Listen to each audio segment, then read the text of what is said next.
How to deposit money on Wise. In order to do that, you may follow up this step. So open up Wise in your device and you should be finding this interface once you are logged in. So all you gotta do in order to deposit money is right under your total balance, you will be finding a add money section. Go ahead and tap on that option. After you go ahead and tap on it here, you will be given option to enter up the amount, the details of the amount that you would like to deposit into your account. After that is done, you may enter up a payment method.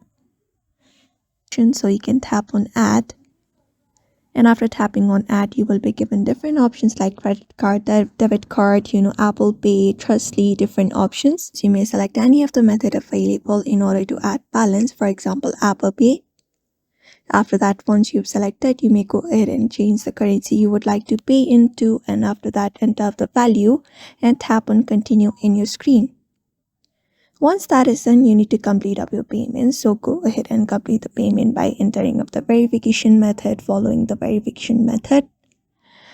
And after that, go ahead and pay it, and that's it. So that is how you basically deposit money to your Wise account. So I hope this video was helpful. Give it a thumbs up and subscribe for more tips and tutorials, and we will see you on the next one.